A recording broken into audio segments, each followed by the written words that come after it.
Gente, bom dia. Muito legal estar aqui nesse evento, né, que o Founders Hunters promove. Foi uma grata coincidência aí ter conhecido o grupo, né? Eu venho já nessa jornada há alguns anos, né? E nessa jornada de altos e baixos, a gente vai aprendendo sempre um pouquinho, né? E acho que é legal sempre a gente dividir com quem está também nessa busca, né? Não sei se todos aqui são da área tech, né? Se tem algum tipo de outro empreendimento, mas a minha jornada sempre foi na área de tecnologia, né? Então, só para a gente poder contextualizar, né? Eu sou esse cara feio aqui, já venho há muitos anos trabalhando com software, tá? Então, eu me considerava na época um garoto de programa, hoje não mais, né? Pela idade, mas a gente sempre traz essa continuidade.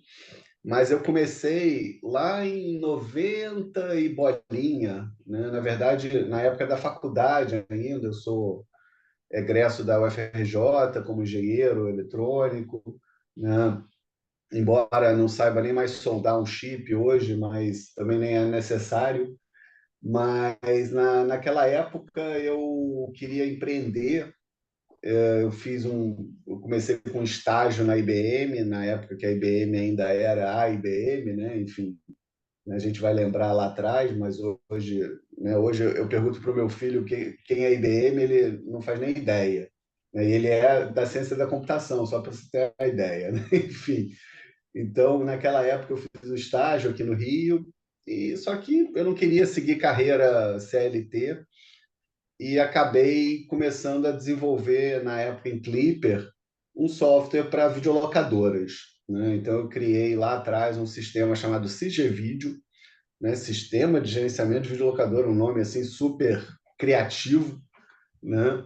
E comecei a vender, né? Tive aí o apoio, como a gente fala, o patrocínio, né? Um pouquinho aí também da facilidade econômica e tal, da família, aquela coisa toda que deu para dar aquela alavancada.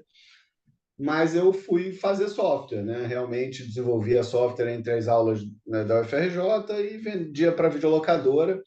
E eu comecei a crescer ali naquele caminho, na época criando, me lembro, né, a gente queria criar um diferencial, né, sempre esse papo de criar um diferencial, e na época o problema das locadoras de vídeo era a maldita da carteirinha, que tinha que ficar levando, trazendo, e esquecia.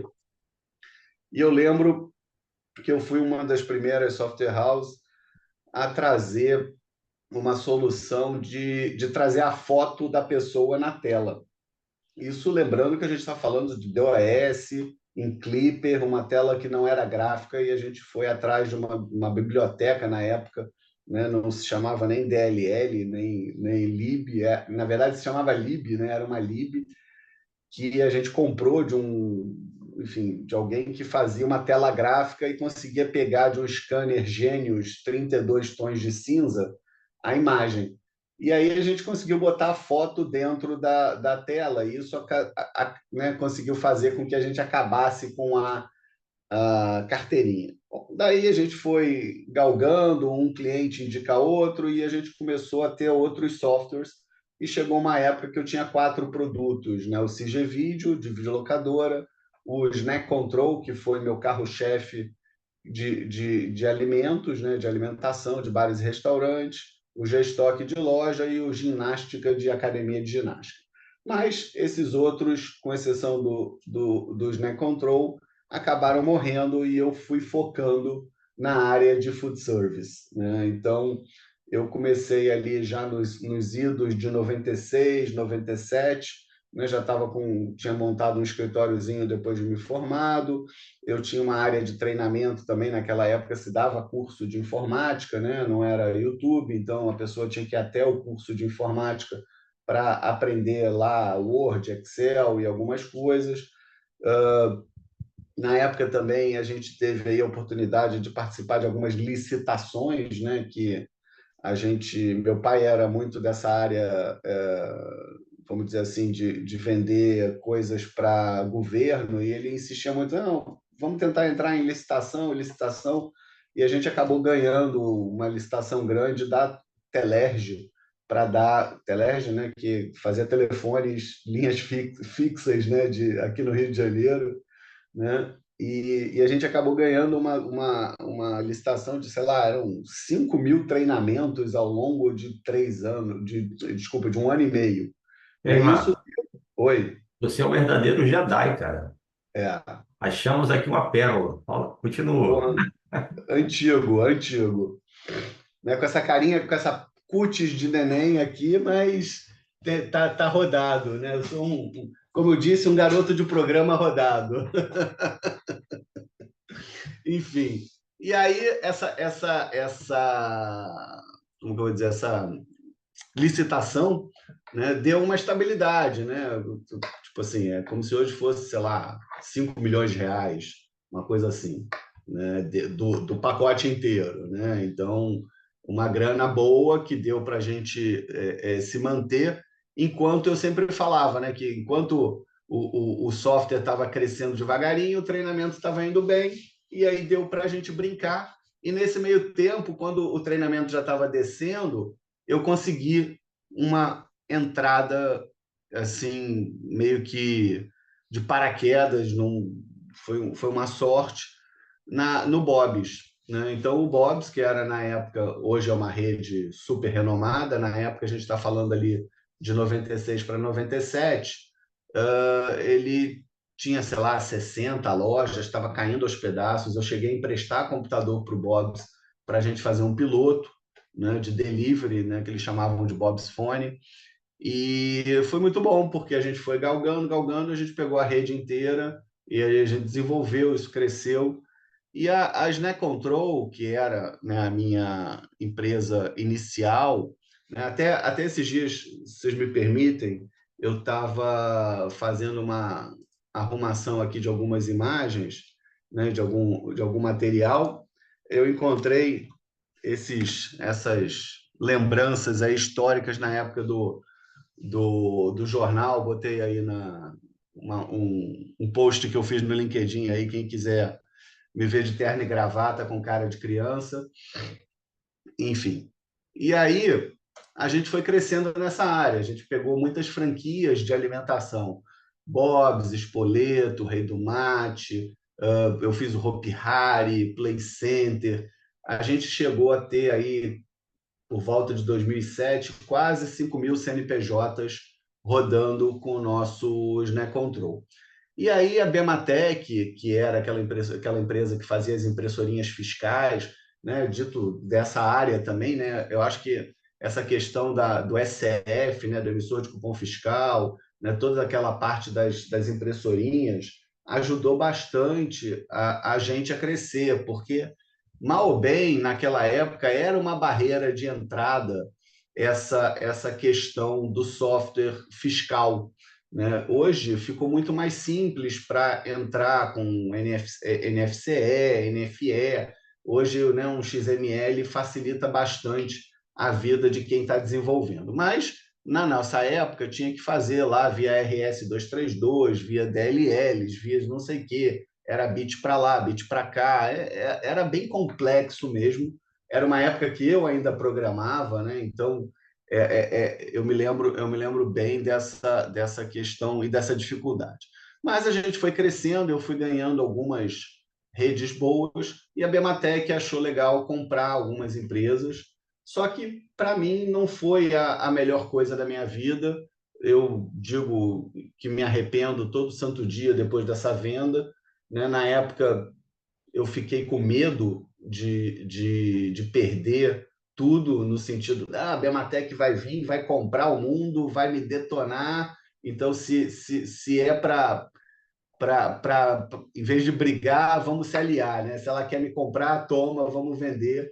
E eu acho que eu fui, na época, mal assessorado, né? Enfim, era uma das primeiras levas de compra, né? Quer dizer, eu fui uma das primeiras empresas a serem compradas por ela, e, obviamente, o deal não foi lá dos melhores, e eu não consegui, como dizem, ir surfar no Havaí para o resto da vida, né? Então, continuo na batalha, né? Foi uma experiência interessante para a gente entender o que é um M&A, o que é uma aquisição, como que a coisa funciona, né? Como que o desbalanço sócio não, mas o desbalanço econômico-financeiro entre duas empresas que uma quer comprar e a outra está sendo vendida é complexo, né? Ou seja, a Bematec era uma baita empresa, eu era a Snack Control, uma empresinha que na época faturava ali alguns milhões, poucos, sei lá, 3 para 4 milhões por ano em software, e ela é uma empresa já listada em bolsa e tudo mais, né? Então, a gente teve ali uma venda muito forçada, com muitos senãos, né? Assim, tipo, vírgula disso, se isso der trabalhista, se isso der fiscal, se isso der não sei o quê, é menos isso, é menos aquilo, é menos... Acaba que não sobra nada no final, né? Depois de tanta condição que se coloca no contrato. Mas, né, foi interessante. E aí, dali, eu fiquei no no compete, né? Então, eu acabei ficando no no compete. E o que a gente vê, né, é que, assim, dentro do mundo do restaurante, vocês estão vendo a minha tela, estão, né? Acho que sim, né? Sim, sim. Tá. Sim, a gente está Dentro vendo do, sim. A gente está vendo sim. dentro do mundo do restaurante, a gente tem esse cenário meio caótico, né? E eu sempre fui brigando pela transformação digital, né? Então, né, nesse caminho, eu me especializei na área de food, né? Quando eu falo food, ela é um pouco mais abrangente do que só o restaurante. A gente acaba pegando um pouco do termo hospitality, né? Que não tem a ver com hospital, mas sim com hospitalidade no sentido de bares, restaurantes, hotéis, clubes e todas essas áreas correlatas para criar transformação digital, né? Então, eu vim fazendo a parte de software para PDV, para estoque, para financeiro, para toda essa cadeia ali né, na primeira década de 2000, principalmente, né? Onde a internet ainda dava seus primeiros passos. A Márcio, gente... Oi. Deixa eu fazer uma pergunta. Em relação ao no compete que você pegou, foi de quantos anos que foi firmado o contrato? 5 anos. De 5 anos? Foram É, 5. fazer essa pergunta porque às vezes, de repente, o termo que você está usando, às vezes as pessoas nem. ah, Pode ter gente que nem entende o termo, ou não conhece o termo, o que É, seja. Mas o assim, você no... nesse pedaço que você já contou da sua história aqui, você deu dois insights muito importantes. Primeiro, você foi mal orientado nesse momento de você vender a tua empresa, muito mal orientado. Faltou ali um mentor realmente para dar uma Eu orientação tive, legal. eu tive um advisor, mas foi um advisor que acabou deixando muita coisa passar, tá? A gente teve... Então aí já é um puta do insight isso aí. O segundo insight que você deu é que essa cláusula de não compete. Você pode, de repente, dar uma luz sobre esse assunto, sobre Posso? esse tópicozinho? Então, o no compete, na verdade, era uma cláusula de você não poder exercer a função que você fazia antes da venda, né? Ou seja, eu vendi um software de PDV, né? Ou seja, de ponto de venda, aquele software de caixa, né? Que vende, né? Que você faz ali a venda para o consumidor, e ele tinha o back, né? O back office que fazia controle de estoque, controle financeiro, DRE, integração entre lojas, essas coisas todas. Então, eu não poderia, no dia mais um da minha venda, né, que eu saí. Primeiro, o dia mais um da venda, eu ainda fiquei com eles por mais um ano, né? Mas no dia mais um do desligamento, vamos chamar assim, eu teria o no compete por 5 anos, que eu não poderia criar de novo um outro software concorrente do próprio Snack Control. Tá? Então, assim, eu não poderia fazer um software de caixa com estoque, ou seja, não poderia fazer a mesma coisa.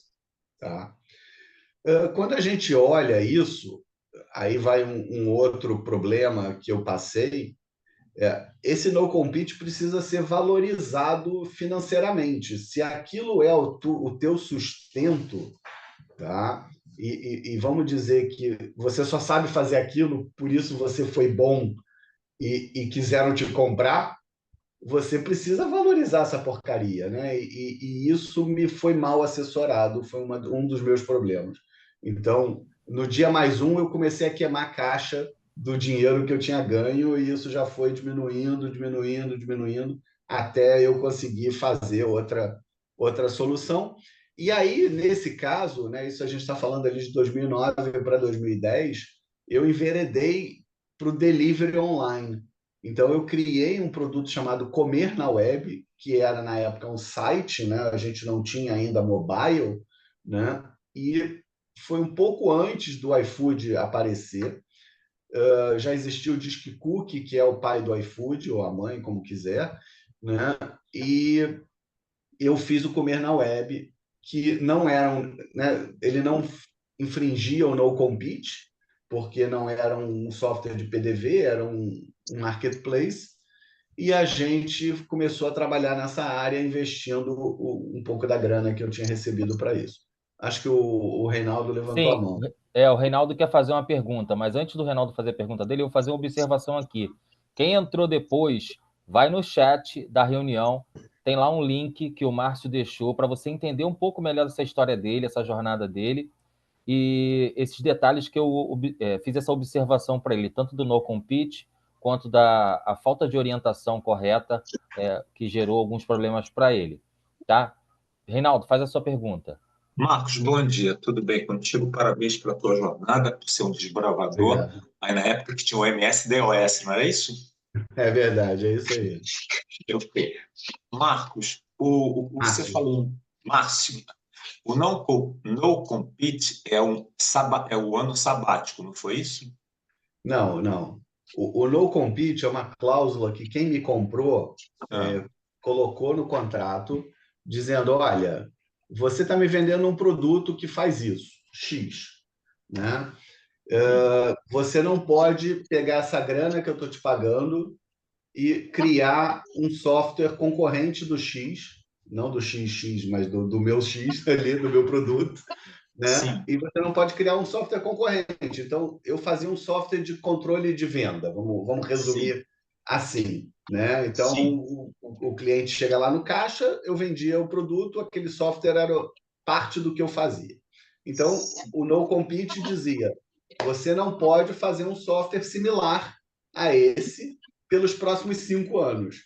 Né? Então, ele dá uma blindada no cenário ali de concorrência, né? E isso acaba te dando uma restrição de trabalho, né? Ou seja, se era aquilo que eu vinha fazendo, sei lá, pelos 15 anos antes, 10 anos antes, era a minha especialidade. Então, quando eu parei de fazer aquilo, eu sequer poderia trabalhar para um concorrente, tá? Então, assim, foi um não compete tão pesado, e aí cai no que o Eduardo falou do mau assessoramento, porque, assim, eu me algemei. Eu não podia, eu tinha outros concorrentes que eu podia, né, que eu adorava brigar, né, com eles enquanto software. Eu poderia ter virado um diretor de uma outra empresa concorrente minha e seguido como sócio, CLT, o que fosse, né? Só que o no compete me proibia de fazer inclusive isso. Não era só de criar um software, era de participar de empresas concorrentes daquele software, né? Então isso foi um no compete muito severo que acabou, de novo, volta lá no início daquela questão da desigualdade econômica, né? A sim, Bematec era uma empresa desse tamanho, a Control era uma empresinha desse tamanho, né? Então, esse desbalanço fez com que eles viessem com um calhamaço de contrato. Eu me lembro bem que poxa, Eu fui na empresa de advogados deles, né? Ou seja, no escritório de advocacia deles lá em São Paulo, cara, era aquelas mesas de 50 lugares, né? Com um monte de coisa que eu, Márcio, na época, não estava acostumado. Por mais que eu tinha clientes grandes, como Bob's, Spoleto, etc., a gente fala de uma indústria mais informal, né? Um pouco mais tranquila de se lidar, né? Quando a gente vai para uma Bematec, listada em bolsa, com escritório de advocacia, né? Com 50 milhões de advogados lá, e aquela pressão, né? Que eles tinham o domínio daquele teatro, né? Daquela dança ensaiada do M&A, né? Você acaba sendo, né, um push ali que você acaba escorregando. Por isso, muito bem falado aí do Eduardo, a questão do mau assessoramento, eu acho que isso é fundamental quem tiver nesse momento se cercar não só dos advogados, mas dos advisors e tentar, obviamente, né, que seja equalizado da melhor maneira possível, né? Mas, enfim, aí, vida que Eu segue. fico, eu fico feliz porque você falou uma coisa que é muito interessante. Na minha área, principalmente na área naval, e na área de equipamentos, motores, nós chamamos isso de ano sabático, tá? Mas o que fizeram com você foi extremamente leonino. Te enjaulou de tal forma que, além de jaular, te vendou toda a jaula, tá? Tampou a jaula com Exatamente. Tipo aquele uma papagaio bolha. que bota o negócio por cima para o papagaio não cantar de Exatamente. madrugada. Aí você ficou totalmente enjaulado e totalmente coberto. Ficou blindado e cego. Você não voo cego que você. Ali nem voo cego. Você ficou num hangar trancado sem poder fazer quaisquer ações, tá? Isso me preocupa muito no mundo de startups, porque nós somos uma plataforma de mentoria para as startups e nós estamos bem aptos a evitar isso com os nossos mentorados. Parabéns, sucesso. Obrigado, Reinaldo. Então isso a gente vai aprendendo, né? E aí com isso a gente, como eu falei, eu comecei a investir nessa questão do delivery online. A gente vinha relativamente bem no mundo que não tinha smartphone ainda, né? E com isso a gente foi desenvolvendo o site, eu fui usando um pouco do networking que não estava no meu no-compete para trazer alguns restaurantes para a ferramenta, mas a gente está falando ali de 2010, 2011, era muito difícil alguém fazer pedido de comida pelo computador, né? Tinha que ligar o computador, tinha que esperar o Windows entrar, tinha que fazer não sei o quê, tinha que sentar no computador. Diferente do que você tem hoje no smartphone. E aí a gente foi brigando, brigando, brigando. O iFood veio com aqueles voucherzinhos de R$ 10, veio com muito dinheiro. Eu cheguei a sentar na mesa com o iFood também para um M&A, mas eu me fiz aí de gostoso e acabei não fazendo negócio com eles, porque eles queriam comprar a carteira de clientes e pagar muito pouco, e eu acabei deixando passar essa oportunidade e acabei me estrepando, obviamente, né? Não tive gás suficiente para né, competir ali com o iFood. E aí, ali estamos falando ali de 2014, mais ou menos, eu falei assim, putz, eu quero experimentar o outro lado do balcão. Eu quero ir para esse lado aí do restaurante, que para ver se efetivamente é tão difícil assim gerir uma porra de um restaurante, se realmente tudo que a gente vinha falando de software era verdade. E aí eu, né, acabei montando com um conhecido meu que já era um colega de juventude que tinha uma marca de frango frito. Ele tinha lá 4 lojas, queria expandir a rede, e eu acabei montando uma primeira loja em Niterói, né, no Bay Market, um shopping de alto tráfego em Niterói, porque é um produto mais classe C, né, que a gente tinha ali dentro dessa rede. Me juntei a ele para a gente expandir a marca como, né, expansão e franqueador, no caso. E também, logo depois, montei uma segunda loja já no Barra Shopping, aqui no Rio de Janeiro, para tentar fazer um upgrade dessa marca, sair da classe B para classe C, perdão, da classe C para a classe B, né, olhando ali no Barra Shopping, né, na Barra da Tijuca. E aí montei essas duas lojas, gastei uma bela grana, foi uma experiência muito boa, mas eu acabei tendo aí alguns desentendimentos, e aí já vai mais um outro aprendizado. Não façam nada de boca, por mais amigos que vocês sejam, botem no papel, preto no branco, escrito, porque um dos desentendimentos com esse cara foi, não, quando a gente crescer, né? Primeiro, o que é crescer, né? Então, quando a gente crescer, você vira meu sócio aqui na franqueadora, parará, pereré. Fato é que a gente já estava com 30 lojas abertas de franqueados, eu me matando de fazer as minhas lojas operarem, ele, obviamente, também trabalhando duro, muito duro, porque ele era o dono da marca, também tinha as lojas dele, sem tirar realmente nenhum mérito, mas também sem tirar o meu mérito também da expansão junto com ele. E aí, quando eu fui meio que, entre aspas, cobrar isso, né? Não, mas não foi bem isso que a gente combinou, não, não, não, não, não. Eu falei, então, meu amigo, siga a sua vida, a marca é sua, eu vou repassar minhas lojas. E aí passei a primeira loja do Barra Shopping, graças a Deus, 4 meses antes da pandemia, em outubro de 2019. Consegui passar no prejuízo, mas passei, pelo menos no Barra Shopping, eu acho que eu saí no 0-0. E Niterói eu não consegui passar e passei pela pandemia com loja fechada, com delivery, com prejuízo. E aí só fui conseguir repassar a loja de Niterói em 2021, 2020 para 2021, quando baixou um pouco a pandemia ali, o 21 para 22, já nem me lembro. Eu sei que a pessoa estava me pagando até agora em parcelas e parou de me pagar, enfim, então ainda estou com esse prejuízo do repasse da loja. E aí, por que tudo isso? Porque lá nas minhas lojas, como eu falei que eu queria entender um pouco a dor do dono do restaurante, foi que nasceu o projeto que eu estou hoje. Tá?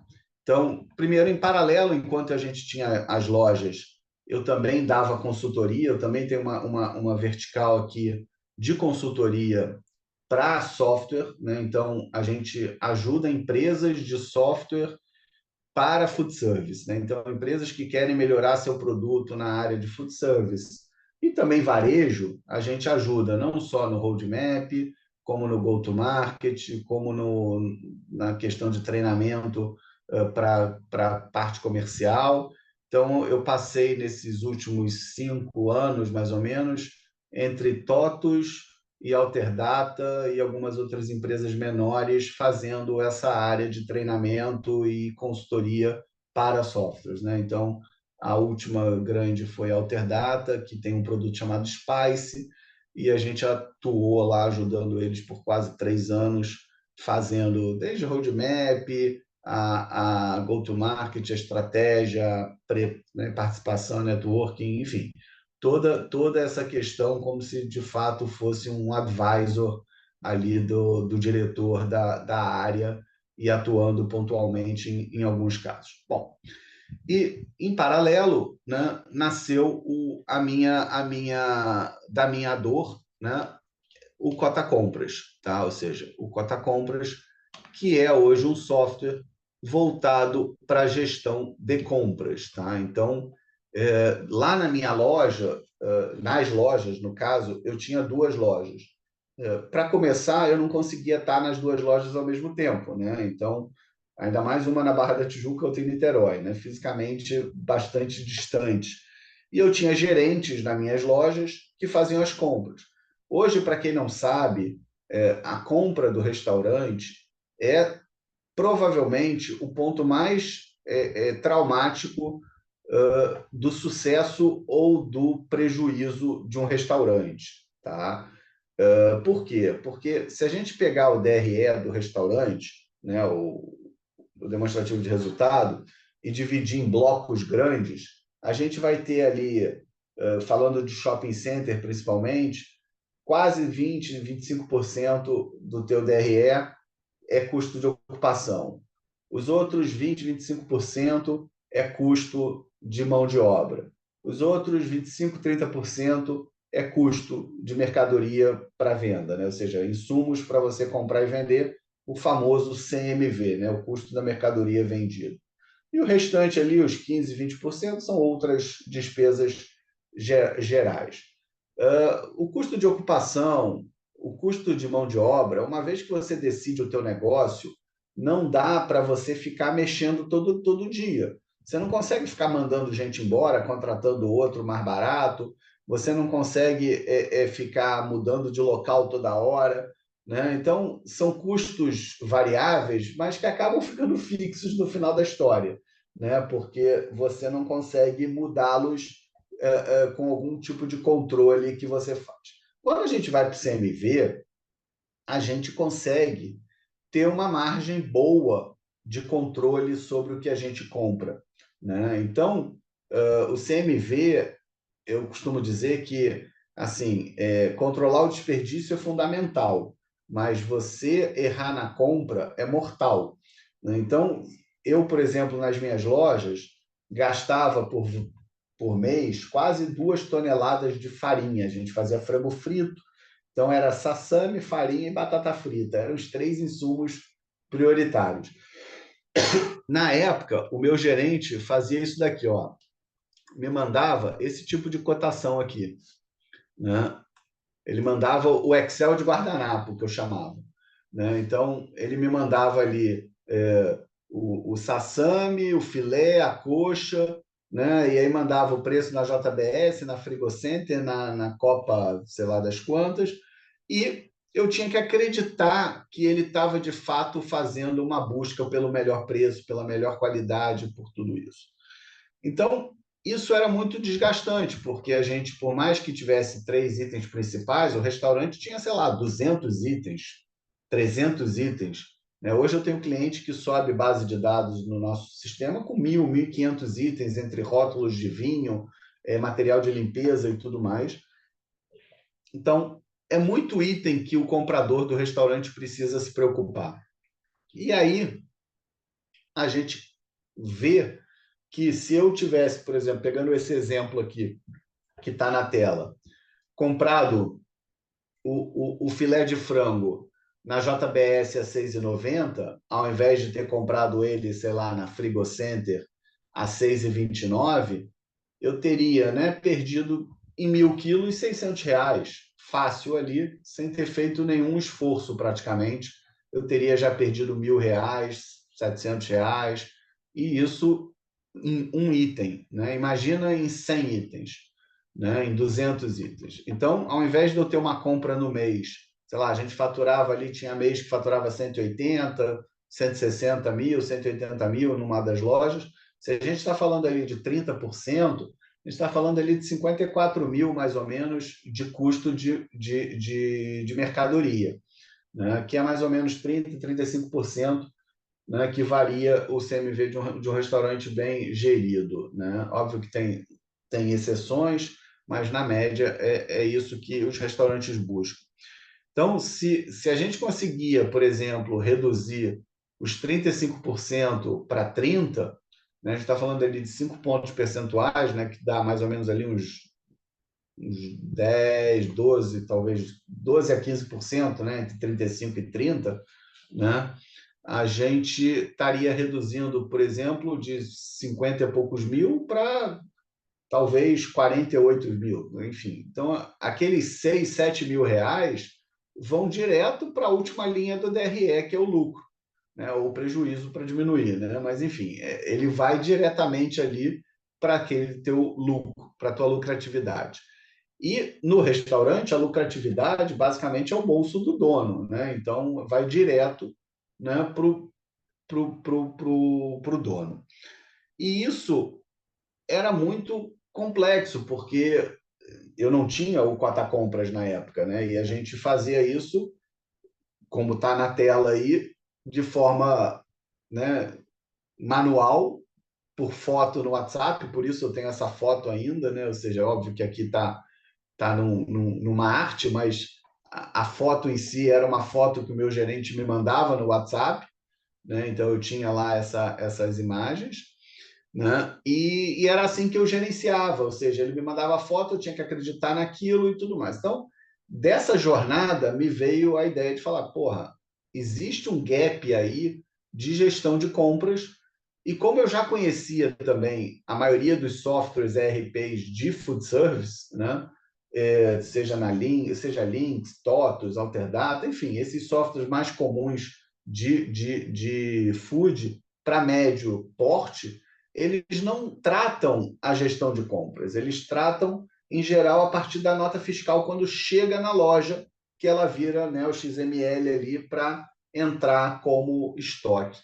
E aí a gente falou, não, beleza, né? Quer dizer, eu fui pensando e falei, não, eu quero voltar para o mercado de desenvolvimento, né? Eu estava num mercado ali que eu era dono de restaurante, eu estava no mercado que eu estava como consultoria, mas consultoria, quem presta consultoria sabe que é um negócio de altos e baixos, tem hora que você tem um puta projeto, tem hora que você está na merda, né? Não tem muito como ser tão estável ali, né, de consultoria, né? E eu falei, não, eu preciso voltar a ter um produto para chamar de meu. Eu quero ter o meu recorrente todo mês, eu quero fazer um produto que vai crescer, eu quero ter ali, eu quero que olhem e falem, porra, é o Márcio do Cota Compras agora, né? Como era o Márcio da Snack Control, eu quero, né, voltar a ser o Márcio do Cota Compras, né? E nesse caso eu comecei a desenvolver ainda na época da pandemia, né? Ali em 2020, mais ou menos, a gente começou a desenvolver o Cota Compras e começamos a moldar o sistema. A gente ia para o mercado em 2021, mas aí veio aquela outra leva de pandemia, e a gente acabou entrando no mercado em 2022, né? Então, hoje, né, a gente faz um processo, né, de controle, né, de 5 pontos dentro do sistema, que é contagem, requisição, cotação eletrônica, ordem de compra e recebimento de mercadoria, né? Então, esses 5 pilares dão para a gente esse modelo de controle de processo, né? Então, esse é um dos slides que eu uso para resumir um pouco essa questão do fluxo de compra de food, tá?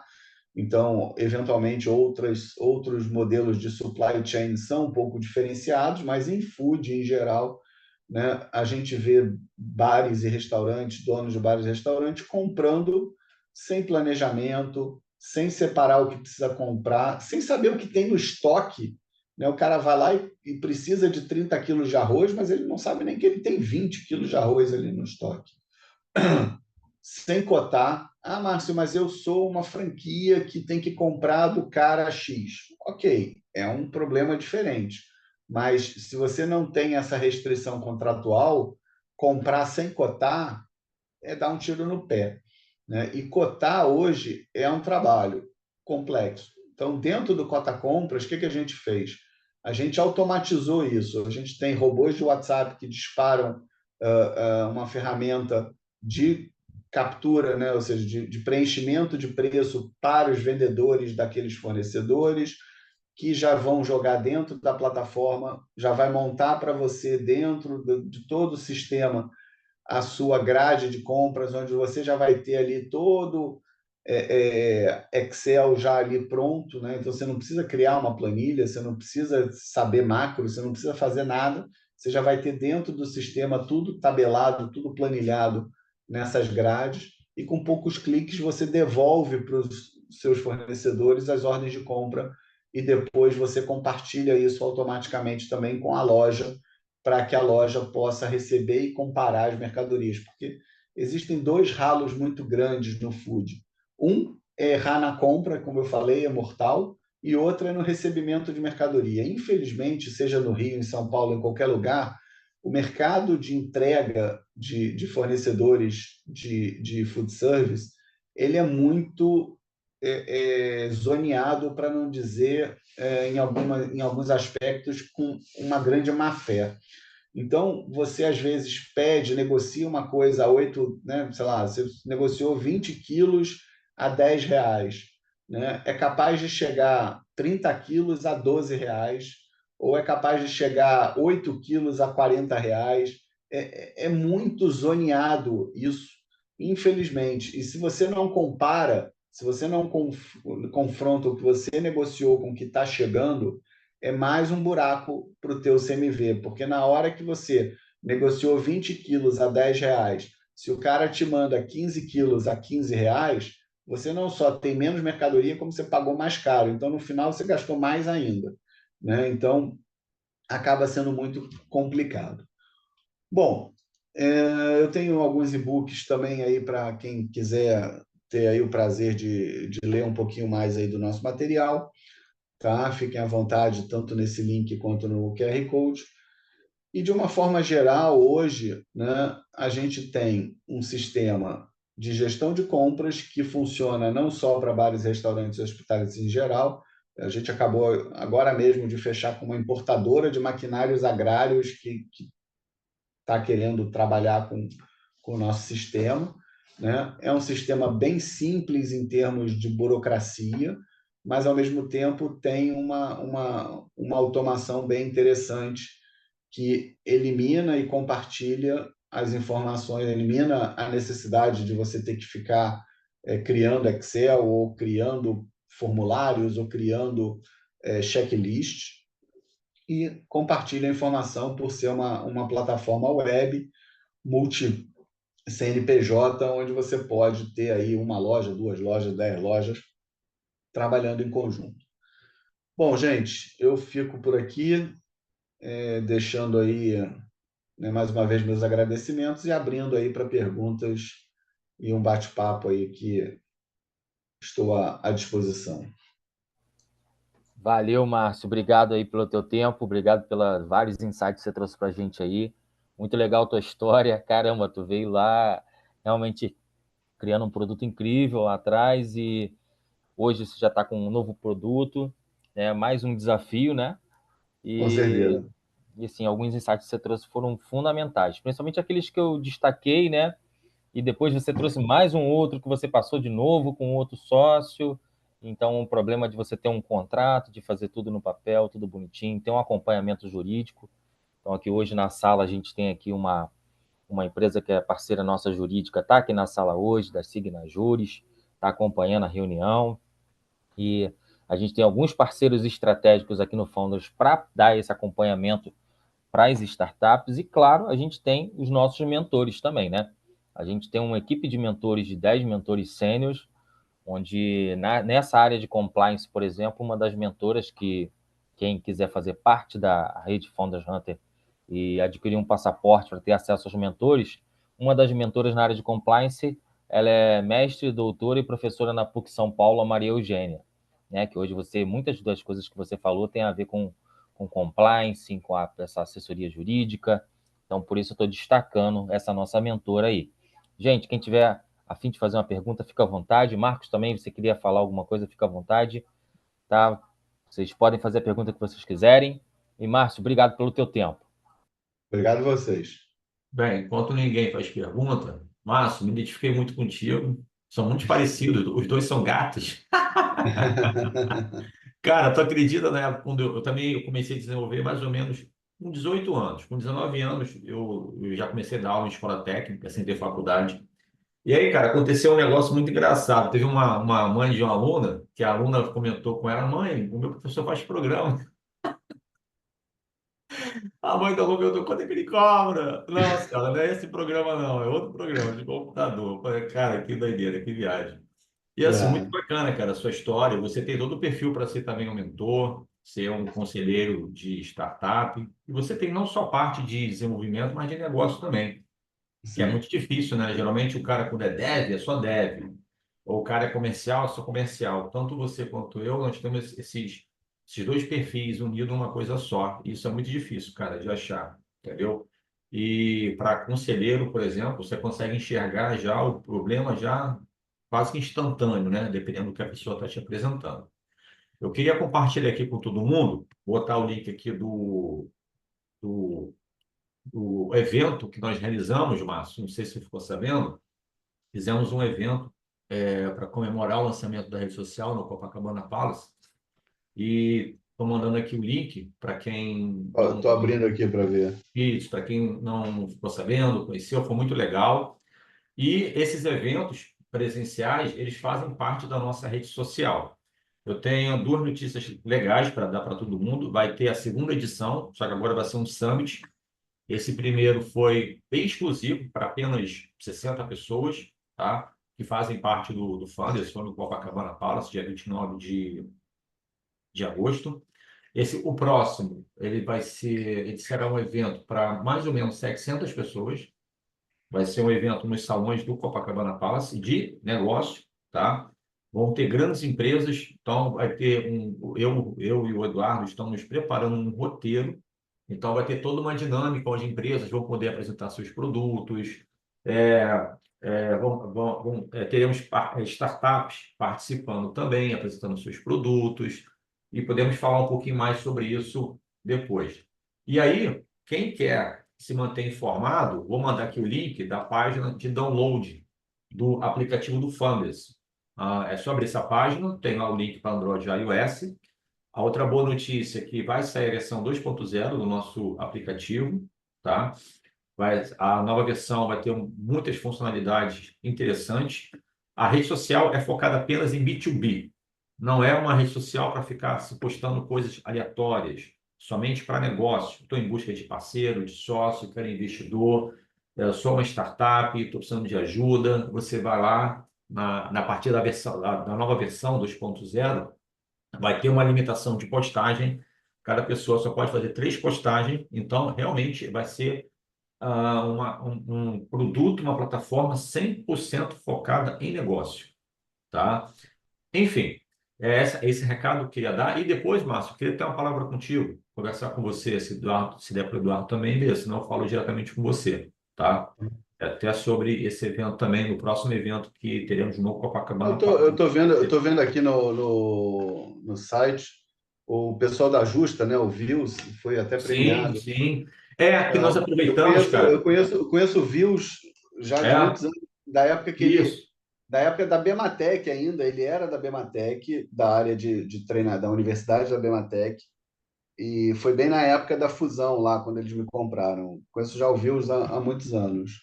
Legal, legal. E a ideia, cara, é desses eventos presenciais, porque assim, como qualquer rede social, a nossa vai crescer. Para você ter uma ideia, não foi feito nenhum tipo de divulgação, marketing. A partir da versão 2.0 e a partir desse evento, desse primeiro evento que nós realizamos, vamos realmente começar agora a investir em anúncios, né? Bom, então vai crescer muito. Então vai chegar um momento, cara, que vai ter tanta gente ali que praticamente vai ser impossível se conhecer todo mundo. E aí vamos ter eventos recorrentes. São Paulo, Rio, Sul, Nordeste, eventos presenciais, tá? De network, com intenção de fomentar negócios, né? E as pessoas se conhecerem pessoalmente, tá? E também em lugares bacanas, como o Copacabana Palace, que proporciona um momento de descontração, né? Um momento de lazer, que isso é importante para a gente, né? Para o empreendedor, nós trabalhamos demais. Então, esse tipo de evento é um evento que também nos proporciona esse tipo de situação. Gente, alguém quer fazer alguma pergunta para o Márcio? Aproveita aí, tem um crânio aí à disposição para poder estar passando aí informação valiosa. Deixa eu só deixar um recado. Quem ainda não faz parte do Founders, não está dentro da plataforma, o Marcos deixou aí no chat o link, tá? Entra, se cadastra, e o que a gente sempre aconselha, o Márcio falou muito disso aqui hoje, né?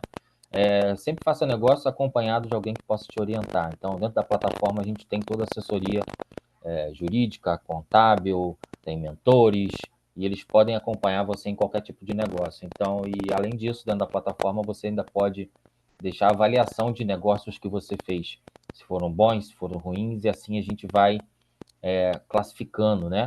E vendo realmente quem são aquelas pessoas que a gente deseja fazer negócio e pode fazer negócio com segurança. Então, os nossos parceiros são alguns desses que a gente orienta e indica. Nessa nova versão da plataforma, ela vai vir com um marketplace de parceiros, né? Onde quem faz parte do Founders não vai precisar procurar no mercado, nem perder tempo procurando qualidade nem preço. A gente vai ter tudo isso dentro da plataforma. Todos os parceiros aí cadastrados. Galera, se a gente não tem mais pergunta, a gente vai encerrar por aqui. Obrigado a participação de todos. Márcio, você quer deixar algum recado para os empreendedores que estão começando aí hoje em dia em algum projeto? Pode deixar. E obrigado pela sua participação. Mais uma vez, obrigado a vocês, Eduardo, Marcos, enfim, todo mundo que acordou de madrugada aqui para estar aqui com a gente, 8 horas da manhã, nesse dia meio chuvoso aqui no Rio. Dizer até que eu conheci vocês por um post do Views, né? Botar o crédito aí para eles, né? Então, eu conheci o Founders Hunter por um post que o Views colocou lá no Instagram, não sei, acho que em algum lugar aí que a gente está ligado, e que é um prazer compartilhar, é um prazer bater papo com quem está nesse mercado, desbravando sempre, né, essas novidades, e contem comigo aí para que eu puder compartilhar e ajudar quem está começando, ou quem já está na jornada, ou só num café, enfim. Tá bom? Gente, mais uma vez, obrigado. Me sigam aí nas redes sociais. Vamos ficar unidos aí para trocar figurinhas. Valeu, gente. Um abraço. Valeu, um abraço, hein? Valeu, bom dia a Tchau. todos. Uma boa semana. Tchau, tchau.